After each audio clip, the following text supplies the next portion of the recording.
Hello, hello, hello. Sorry, I was watching the neighbor mow. Hi, Ori.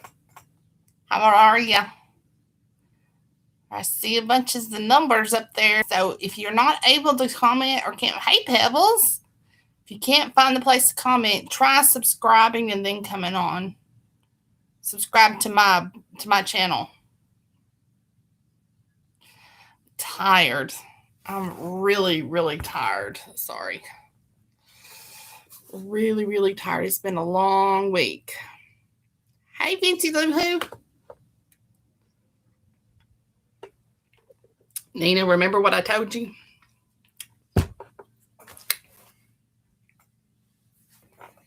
This is gonna be a fun little book tonight, y'all. It's really cute. I don't think we'll need any hot flash kits, but it's really cute. And I'm gonna stretch my voice. I'm gonna get to play with my voices tonight. It's gonna be fun. Trying to decide if that's my stepson mowing or if that's her son mowing. But damn, if that's my stepson, he's changed a little bit, but it could be. It just looks different.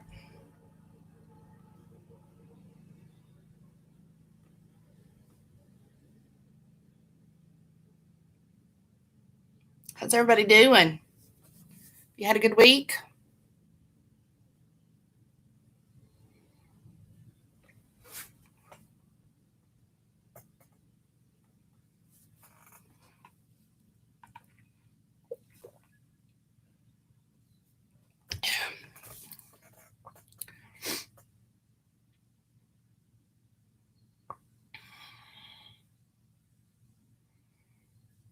Nina, why did you change?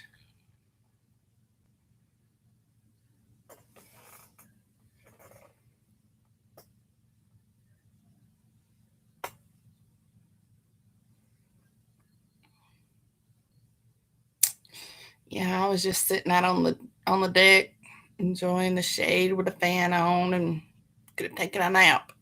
It was so nice out there. Oh, well, we'd rather her have your phone too because we know you as Nina, not as Ori.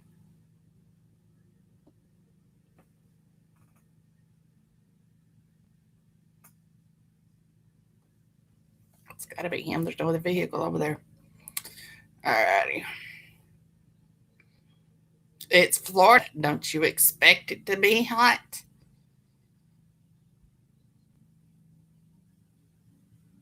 Pebbles, how hot is it up there? You can tell me in Celsius and I'll Google it and figure it out. Here today, right now it's 82. It got up to about 84, 85.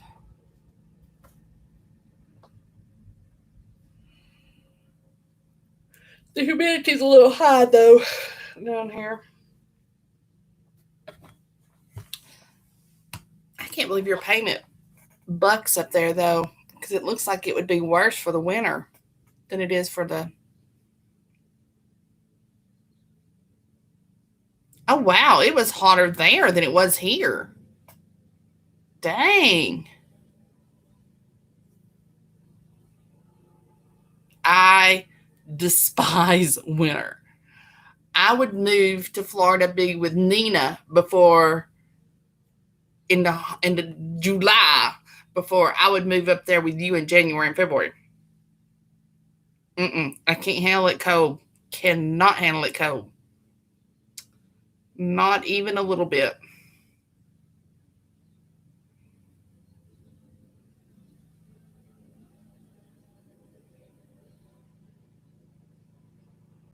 There she is. How are you doing?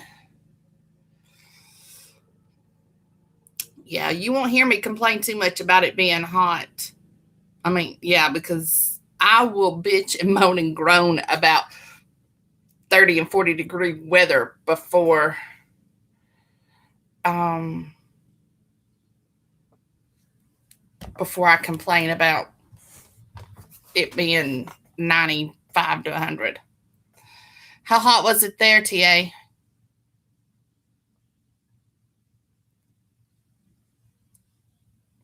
So I get, see, I'm down here in Georgia, Tennessee, Georgia, here, right just south of Chattanooga, between Chattanooga and Atlanta.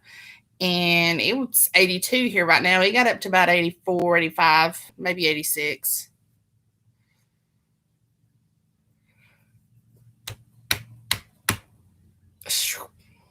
That just amazes me how the weather does around the country. Because Nina is in South Florida. She's in Fort Lauderdale, just north of Miami. And it's like 100 there. And it's 100 in Canada, in Detroit. And I'm sitting here in Happy Land with my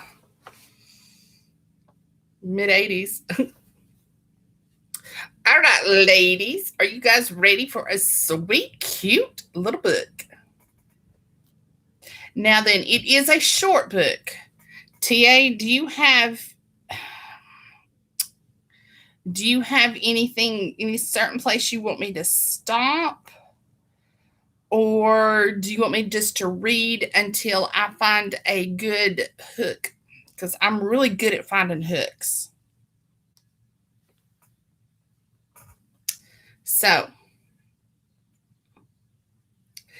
and I noticed that Mr. Tall, Dark, or Tall, Pale, and Handsome doesn't come into it until like, what, chapter 5 or so? So I'm just going to read until I find a hook, if that's all right with you. But be careful, these ladies would get me to read the whole book if I could. So, all right, there's your cover.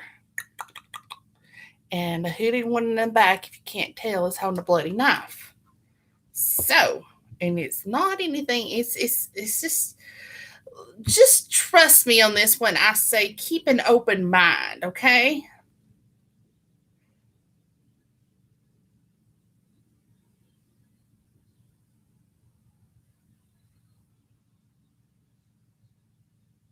Okay. Mommy, why aren't there any lady serial killers on the news? Oh, honey, she replied in a genuinely sweet tone.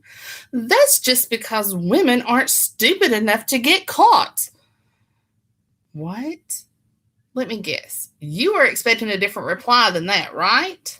I probably would have too, had I not known my mom any better. She never was one for sugarcoating things, even if it did package it up in a nice, sweet voice. So when her daughter, me, popped up out of the blue with 2 bouncing afro puffs and asked that question, she just told it how it was. The smile plastered on her face was almost as sugary sweet as the smell that permeated the air. Mom had a candy shop that she owned ever since my dad had left us. Well, not the same day, but time isn't the same when you're little. You remember the events, just not the exact time that stood between each one. Just which big event happened first. Anyway, the smell that did that day was cherry and candy apple jelly beans. Ever been to a candy shop? Ever notice how that sweet, juicy smell tends to cover up all the others? I had never truly thought about it then either. I just used to love the aroma. What kid in a candy store wouldn't? There had been something on the news that day about a Ted Bundy. It was kind of confusing, really. Not confusing now, but to an 8-year-old, it looked a bit crazy. They were showing tons of women outside the courthouse pledging their love for the man with huge picket signs asking the cops to not send him away. While the reporter was speaking of this same man killing countless of women that looked just like them. All I could do was scrunch my eyes at the screen in both horror and wonderment. People could be such strange creatures when they were bouncing up and down trying to get his attention. He was probably fantasizing about which way to kill them best and where to hide the body. I do that on a daily basis. Which had brought to mind the question I'd asked my mom. I couldn't help but to wonder if any women were also serial killers. So I asked the one person I could count on to tell me. The one person who always told me the truth, even when I didn't realize it.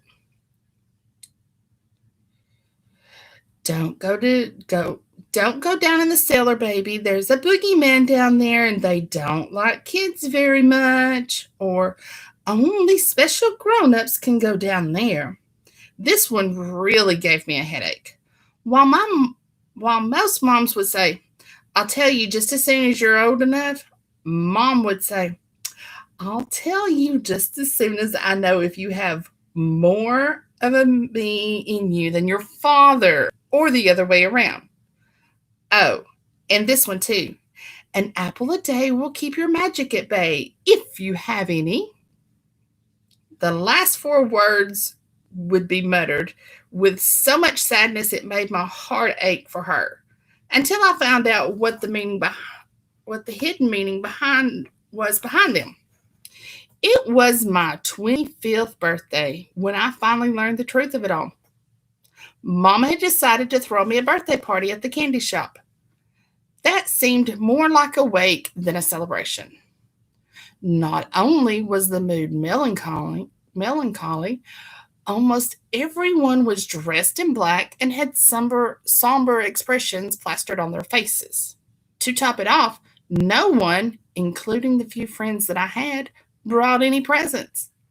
Mom even had tears in her eyes when they sang me happy birthday. To make matters worse, I wasn't even feeling good. Even holding my head up had been an impossible task from the moment I dragged myself out of bed.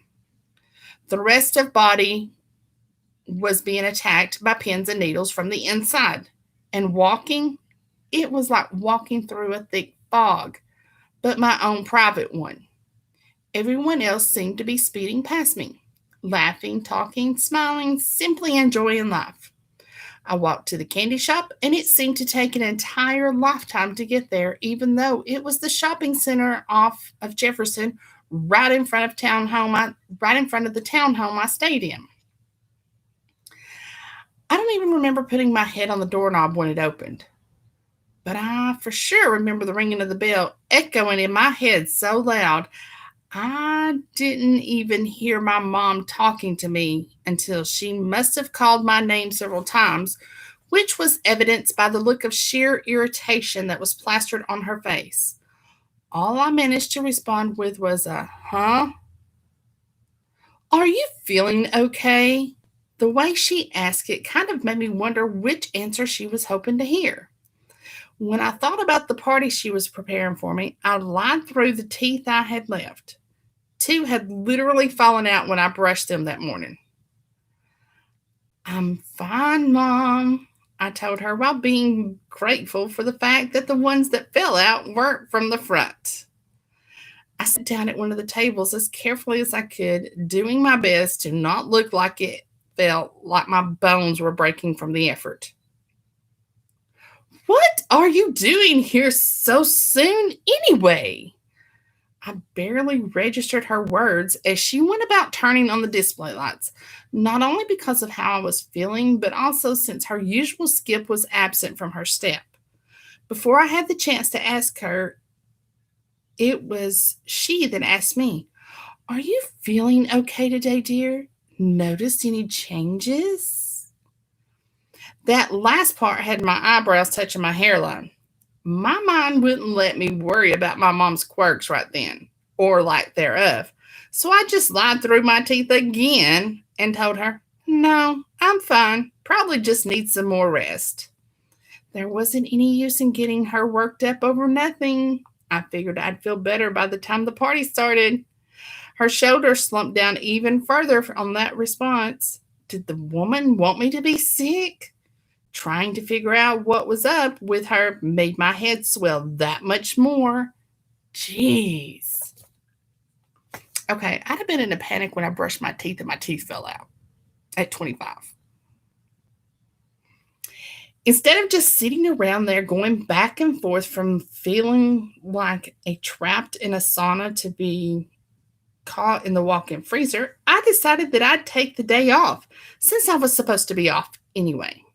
My sweatshirt was plastered to my body from all the vomiting to having shivers and cold chills from air blowing up my basketball shorts, hitting me in all the wrong places. So I stood from the little table and chair. You know, maybe I should head on back home and lay down a bit. By the time I made it back home and laid down, it was time to get right back up to get ready for the almighty party. Even though there wouldn't be anyone there but mainly Mom's creepy ass looking friends and my two, I still figured I'd better at least halfway fix myself up. I couldn't manage any makeup, but I did at least put on a decent bra and a black slip on dress that managed to accent my boobs while masking my few rolls. With no strength left to even attempt to tame my hair, I grabbed some gel and took the mop of black hair and pulled it into a low ponytail that hung in waves down to the middle of my back. Back to the shop, where I sat and listened to the most mournful happy birthday ever. Not wanting to be a party pooper, I took the first slice of cake, bit into it, then promptly passed out. "Are you sure this won't kill her?" I heard my mom ask. My first thought upon hearing that was, why in the world would she jump to that conclusion just from me passing out? That thought didn't last very long after I realized I was tied to a chair. And while I no longer smelled the cake, I did still smell candy, mixed in with a few other aromas like hops, various liquors, and an overwhelming scent of copper. I pried my eyes open, barely an inch, and saw naked bodies hanging upside down from the ceiling on meat hooks, like a butcher shop, with buckets sitting on the floor directly beneath them, way across on the other side of the room. They were too far away to see for certain, but looked as if there were spouts in their throats, helping their blood to flow into the buckets. There were also beer kegs and glass bottles. Before I had a chance to let any of that freak me out about any of that, I heard the sound of a drill from beside me. I turned my head in time to see said drill coming toward my scalp. Yes, of its own accord. I screamed, "What the fuck are you doing?" As I shouted those words at the top of my lungs, some type of force, power, or magic, I hadn't the slightest clue, swooshed out of me hard and fast. It made whatever had me tied down fall to the floor. My mother flew across the room. Some of those bodies went tumbling down and knocked over the buckets, and the threatening drill clattered to the floor. Right before I blacked out yet again, I heard my mom say far off, "Thank the goddess my baby isn't human after all." Chapter 2. What the fuck is wrong with you? What's your language, young lady? I stared at my mother in disbelief for a whole second.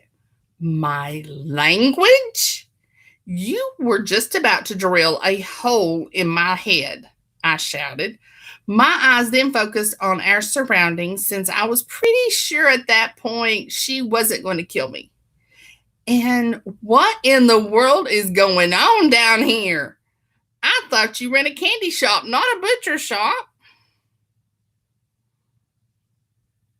The bodies that had been hanging from the ceiling just laid there like a pile of macrame pins that had been struck down with my mother's body as the bowling ball.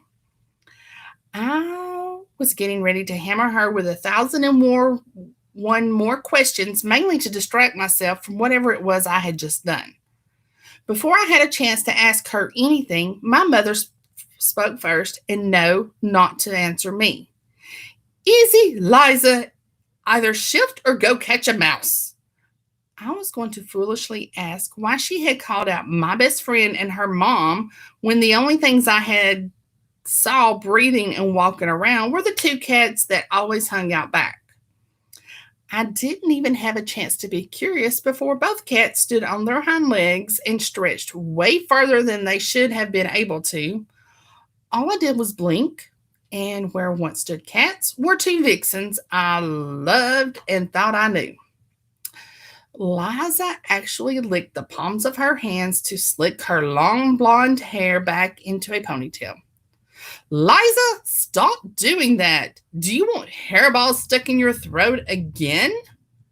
When the two of them began their usual bickering back and forth with each other as if nothing had just transpired, I screamed. Which wasn't such a good idea because the entire room shook with it, even though we were in the basement. I promptly shut up once I heard glass shatter. Somebody needs to either start explaining whatever is going on or wake me up from this misbegotten dream. I'm not sure how much more my brain can take. Of course, sweetheart, Mom said as she casually stood up and away from the pile of bodies. Why don't you just head on upstairs while I straighten up down here a bit? My complaint about how long that would take died on my lips when I saw the room begin to right itself with a wave of her hand. It was like a twisted version of Fantasia. We were only missing the music.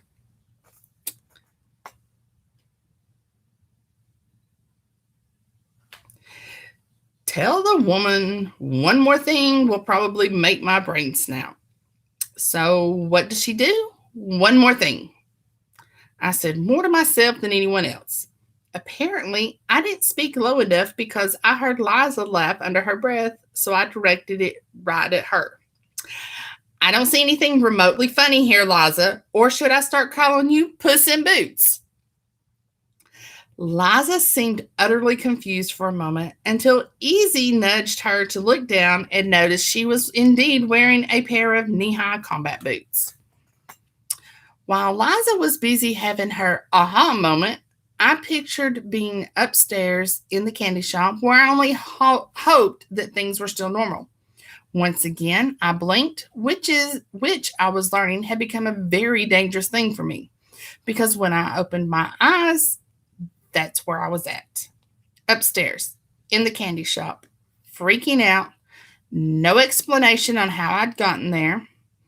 I just sat there on my ass on the shiny hardwood floor like some type of catatonic nut job. My brain was just done. It needed some time to process some of whatever the fuck was going on. I sat there staring blankly at the glass case that held every type of jellybean imaginable and vacantly wondered if they were filled with blood. They could be called blood drops. Voices began speaking from all around me as I continued coming up with messed up candy names that fit the display downstairs. It took a little while before my brain came back online.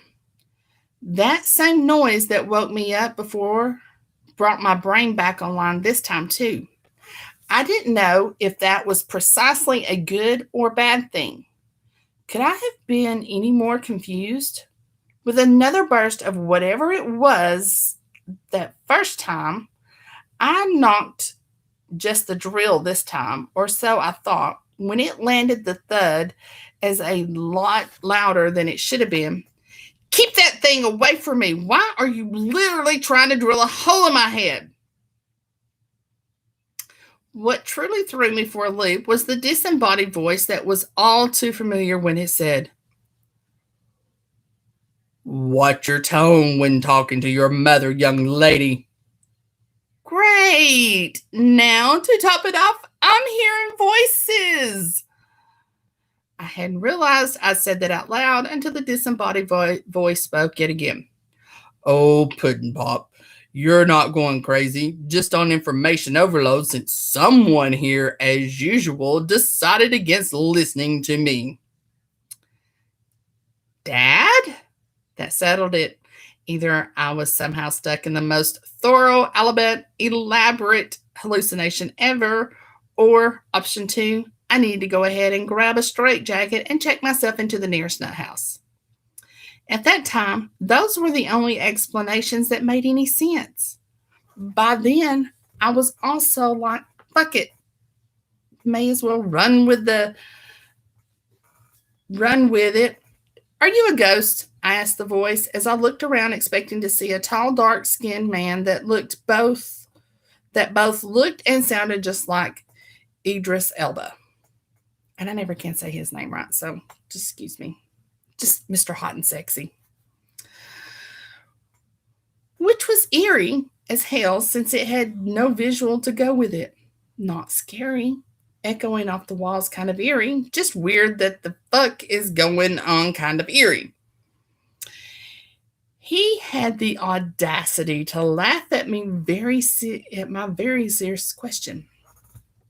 Nothing simple as all that, Puddin' Pop. Just another of your mother's harebrained schemes gone awry. Well, get on about that.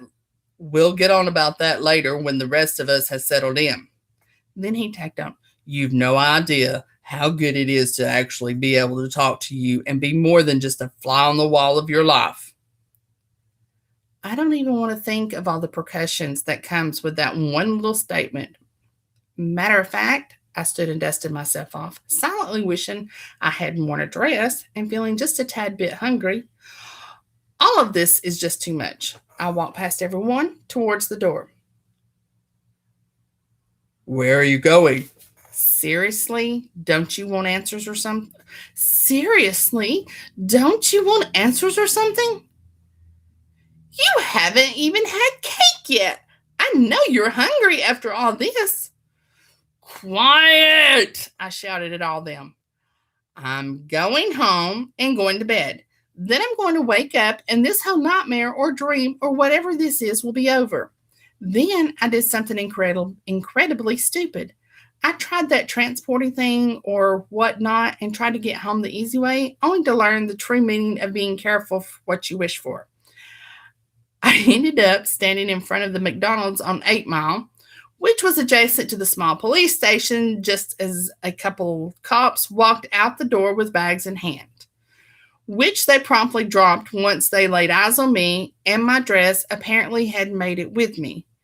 I looked at them, then looked at me, and some part of me hoping I was just as invisible as my dad. That hope died as soon as they opened their mouths to say, You have the right to remain silent. Chapter 3. You really should eat some of that food you keep playing around with, Camille, Mom said once again as she sat across from me, looking about 10 years younger than she had a few hours prior. Instead of sitting across from my mother, it looked as though I sat with my movie star, blonde bombshell sister. Both she and Dad had shown up right before the cops had a chance to handcuff me. Both officers just dropped to the ground as an unseen force. Dad knocked them out by whacking them in the back of the head. After that fanfare was said and done, Mom grabbed hold of my arm and flashed, which I later learned was the term for the teleporting I had been half-assed doing. The three of us to Motor City's casino, more specifically, the buffet. In lieu of answering my mother, I stuck my tongue out and blew a raspberry at her. Yeah, sure I was being more than a little childish. It hadn't helped that she dressed me in a unicorn t-shirt and some cut-off jeans. And I'm pretty certain that she brought us here so that I would just shut up, listen, and not cause a scene. Goes to prove my mother must have not known me as well as she thought she did. The irony wasn't lost on me that I had been demanding answers just hours before. Then as soon as I was getting them, I barely paid her any attention. She was explaining to me about some place called underlays while I was busy staring at the chair that moved back and forth, seemingly of its own accord, whenever Dad got up to get himself another plate. The fact that no one noticed a plate floating of its own accord just went to show how people refused to see certain things that were right in front of them. As Mom droned on about being cast out of underlays for falling in love with a human and deciding to have a life with him, my stomach reminded me that it was still hungry. I finally started in on the omelet that sat in front of me, which was nowhere near as hot as it had been, but I devoured it anyway. I got up to get something else when Mom stopped me. Am I boring you or something? She sat back in her chair across from me with her arms folded against her chest. I mean, you are the one that had been demanding answers, right? I sat back down in a huff. Look, Mom, I'm not some sort of super witch like apparently you are. I'm so tired I can't even focus on much of anything right now. I haven't had time to process anything.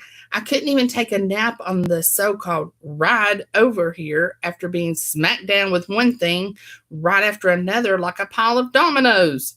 So you'll have to excuse me if my sole attention isn't focused on the truth that took you my entire life to tell me, which, if you don't mind me pointing out, you had ample opportunity to figure out how to tell me.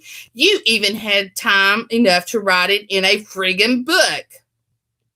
Camille, Dad said in a stern tone when I stood so fast I just about knocked my chair down. Whether he had made a move to grab my arm or not as I ignored him, I didn't know. All I heard was Mom telling him, Derek, just let her go. She'll be back.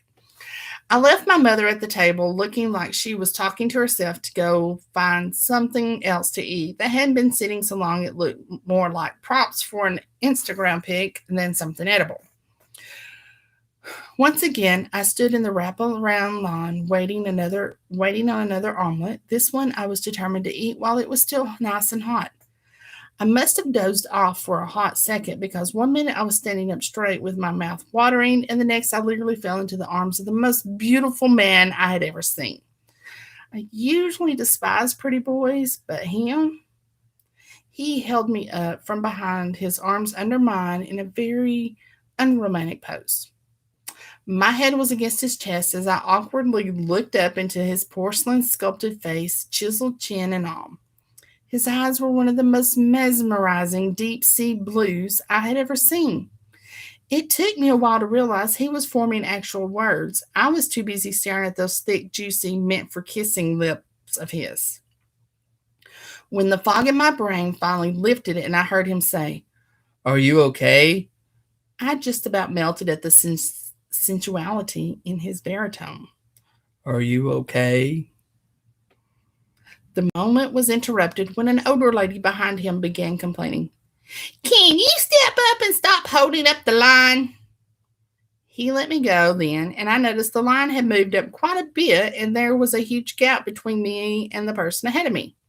I just nodded my head and yes, and stepped up to close the gap and grab a plate. He grabbed one at particularly the same time. Don't I know you? He asked as I told the chef what I wanted.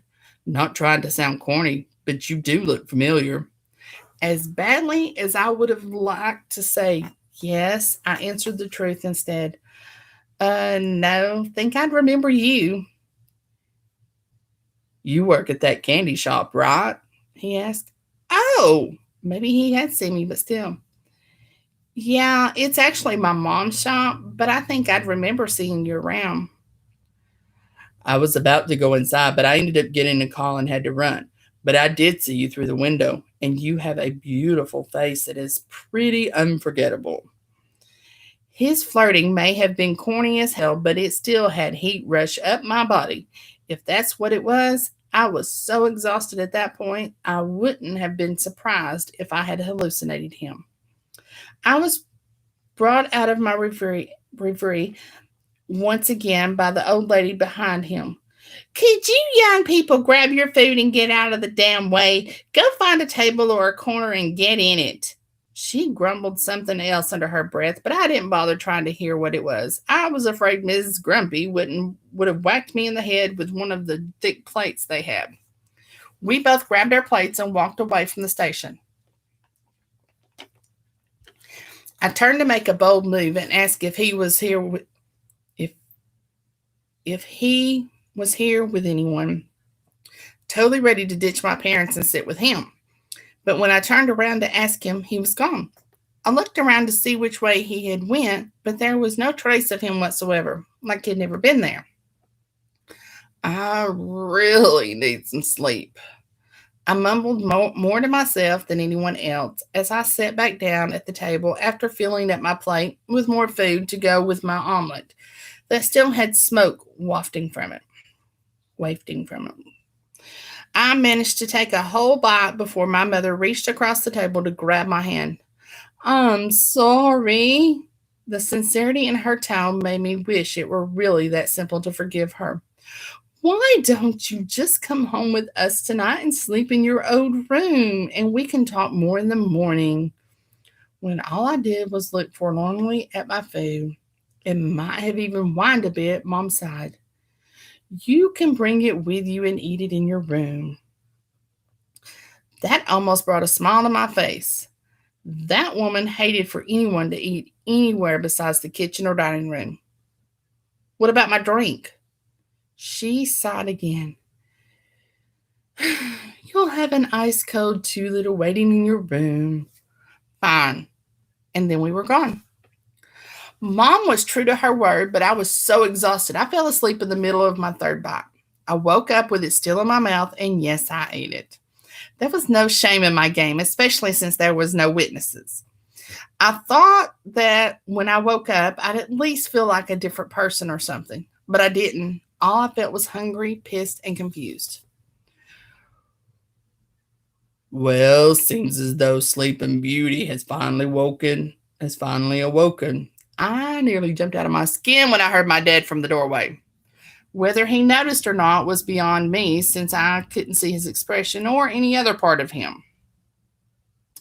He came in and sat down on the foot of my bed and continued, You've no idea how it feels to finally be able to speak audible words to you without having you think you've lost your mind or that you're talking to a ghost. Really, Dad? I silently wondered if either of my parents bothered to think before they spoke. Ever thought about how it felt to think your father walked out on you and never bothered to look back? Something about that small interaction was the wrap on what my levee could take, and the dam just broke.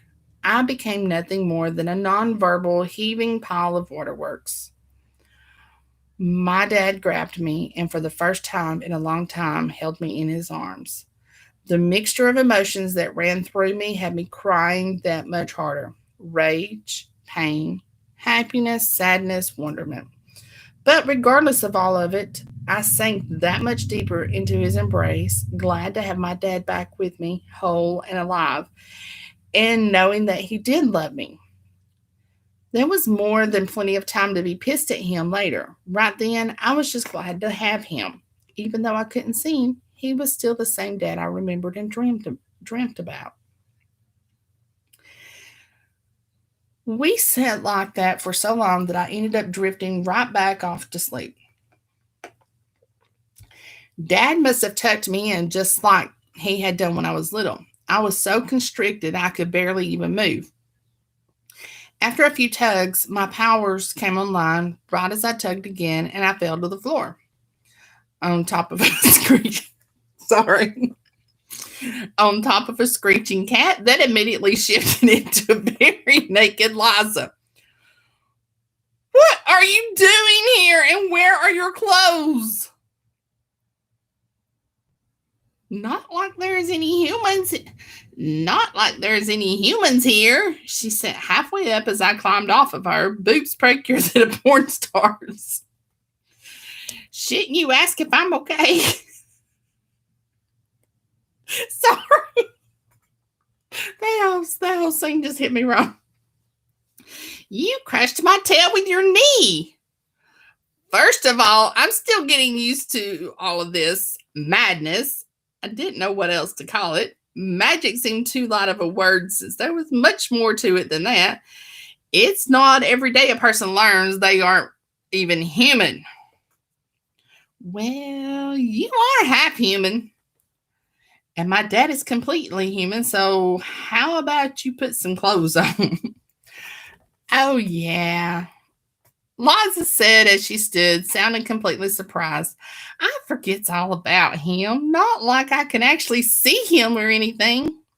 I just rolled my eyes and got to my own feet while Liza went about rummaging through my closet, presumably for something to throw on. I hoped. There couldn't have been much left in it to choose from. She managed to find an old black dress that went just below my knees but came mid thigh on her. Ugh, it was sure better than nothing. I just hope she kept her legs closed. Once I made my way over to the door and opened it wide, a whiff of all my favorite foods attacked my sense of smell, and my mouth began to water. It was time to face the music and learn my not so human new life.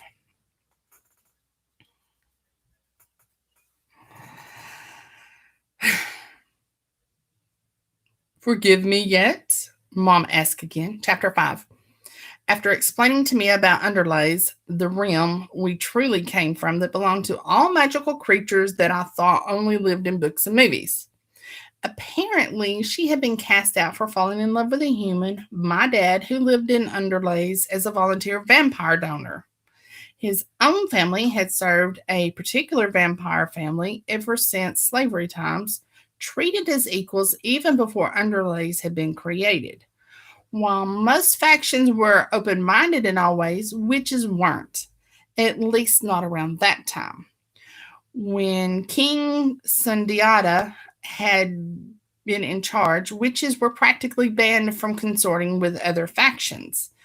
When their mate belonged to a different faction, he had said they had to have been lying since there was no way they could bond with anyone other than a witch.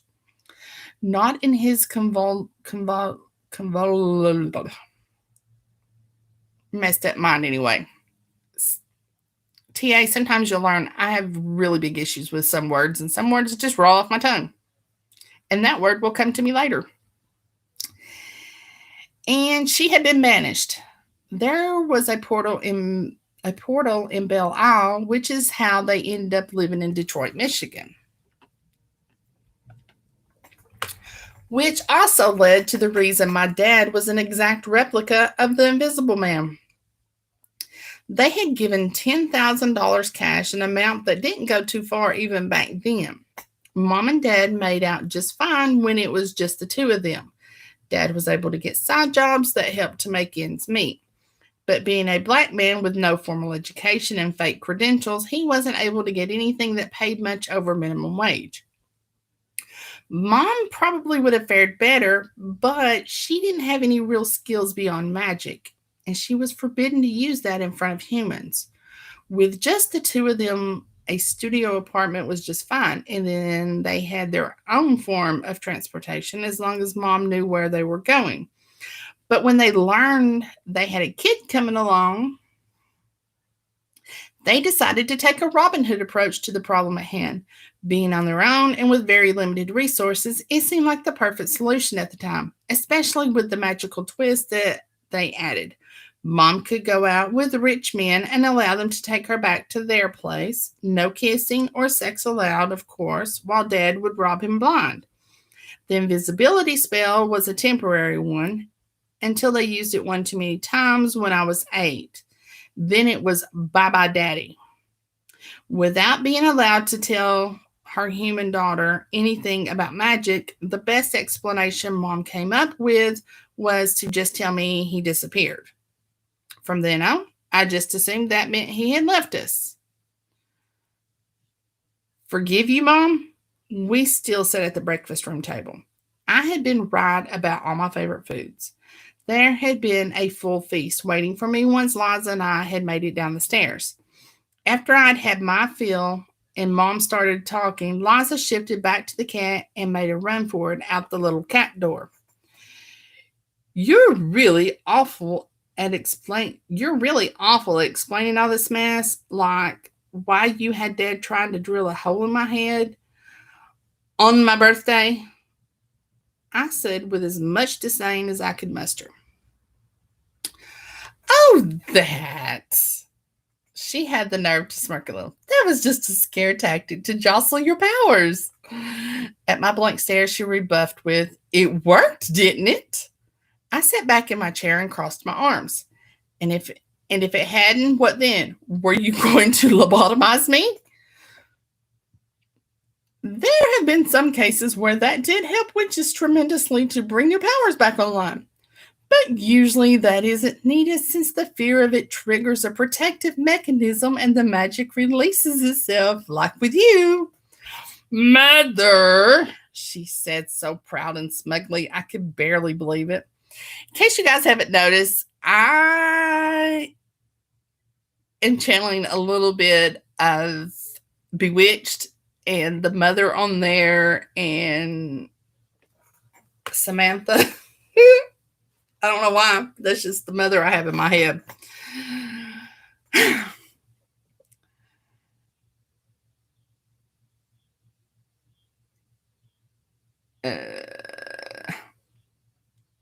I would not have actually drilled a hole in your head. Oh, I would not have actually drilled a hole in your head, Puddin' Pop. Dad said on a laugh that nearly made me jump out of my own skin. He must have noticed since he laughed that much harder. Can you put a bell on or something? I asked, only halfway joking. It'd be nice to know when you walk into a room, since you're not exactly visible. The next I directed at Mom. Can't you fix him? Don't you think I would have if I could by now? Isn't there any other witch you can ask to help you? You can't be the only witch over here if that King Sundiata was as bad as you said. The shudder at the mention of his name made me think he may have been even worse. I thought she wasn't even going to answer me until she finally sighed and said, I honestly don't know. Wait, which question are you answering exactly? Before Mom had a chance to clarify, I heard some tiny ringing sound, first an insistent buzz, then it turned into something like faint wind chimes and bells, and something flew past my ear, then landed on the table to face my mother. I had to blink a few times to get my eyes to believe what they were actually seeing. Two little people that looked like they walked straight out of the Littles cartoon show stood right in front of me. They had on regular clothes, jeans, t-shirts. One even had on a tiny leather jacket. One had afro puffs, the other a ponytail so high it rivaled I Dream of Genies. Both females and both full of attitude with mouths like sailors. It wasn't long before I realized the ringing my ears was just my ears adjusting to the sound level of their voices. They argued with my mother about candy. I reached out to touch one, not realizing what a big mistake it was. Bitch! The shrill tone she spoke with wasn't much better than the ringing as she rolled her tiny head to look dead at me. But I couldn't definitely understand every word of it. You lay that motherfucking finger on me if you want to, but I will fix your ass just as soon as you do. My eyes just about bucked out of my head that much more when Mom said, Camille, we don't poke our guest. I'm the one getting berated? Did you hear what she just said to me? Just how the fuck would you like it if some big-ass troll came at you with a nasty finger headed in your direction? Little Miss Sassy Pants shrilled at me with both hands on her hips. She swung her platinum ponytail and turned back to my mother. You may need to double that amount. Mandy, you and Jessie already get all the candy you could possibly want whenever you want it. Just how do you expect me to double that? promise to bury you in it? Mom replied in a no-nonsense tone that I knew all too well. When they didn't bother to reply, Mom continued, is everyone else on their way yet? Jessie was the one that spoke next. She was the genie lookalike. I'm pretty sure I saw Marcia run past here chasing after Liza, and I think I heard a faint echo in the wind that sounded like Carol. Before you finish with the roll call of people that apparently aren't even here yet, mind telling me why they're coming here? Of course, that question earned me a look of total and complete disdain and impatience. She's a bit demanding, isn't she? This isn't even her house. Mom, is this little fairy serious right now? Geez, I just barely met the little freak and she acted like she owned the place. Disney had it all wrong. Fairies are not nice. They both went off then. Who do you call a damn fairy? Was asked right along with, you seriously let her grow up watching that Disney crap? I didn't know if I should hate you or feel sorry for you right now. Chica doesn't even know the difference between a fairy and a pixie, Jessie. She may have some magic, but she's still too human. The she you're talking about is still sitting right here. I'm not invisible. No, you're not, sweetheart. Dad called out from somewhere in the living room, but to them, all humans may as well be. I hadn't even noticed till then that the channels were being changed on the TV.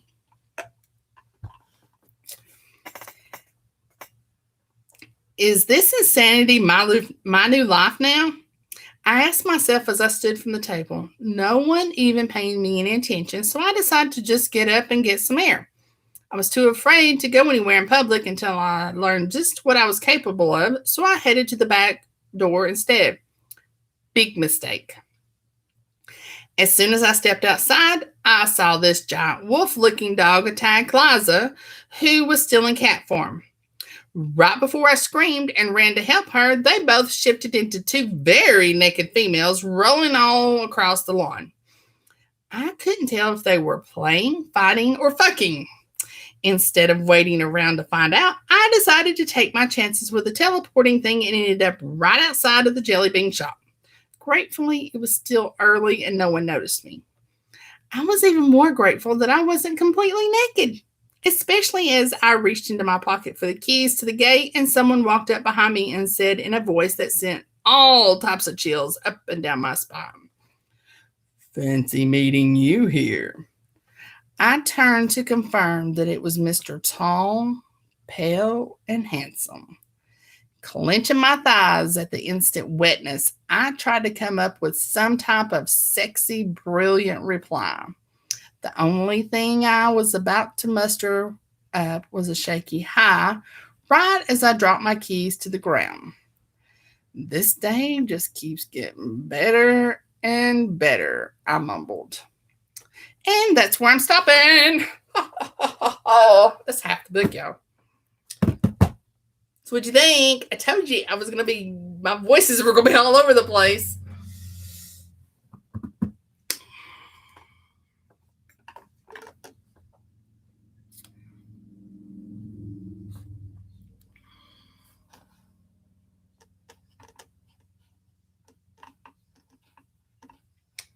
So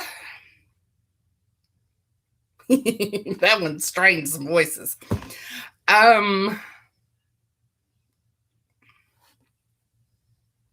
So it's $2.99. It is not on KU. You can get it on Amazon.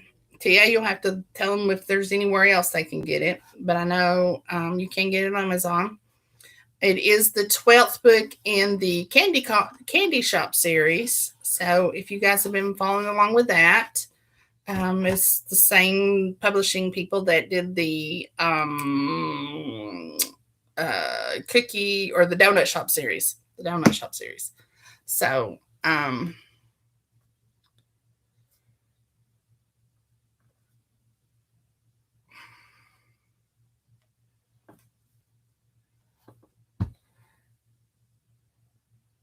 My dad just sent me something.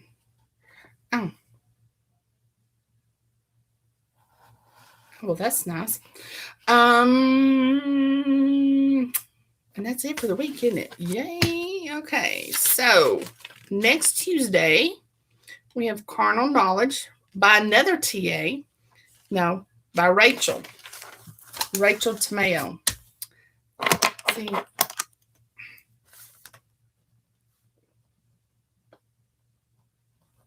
Rachel Tamayo. And then Last Man Out by Isabel Adams on Wednesday. And Swing Low by Jennifer Johnson on Thursday. So, everybody, have a great weekend. I have tomorrow off. I took it off because I got some appointments, including getting this mess cut. Hoping to color my hair tomorrow because, as you can see, my roots are like this long. And then I'm going to try to chill and relax. So, you guys have a wonderful evening. Thank you, Miss Tiffany, for letting me read your book. I appreciate it. And you guys have a wonderful weekend. And happy reading.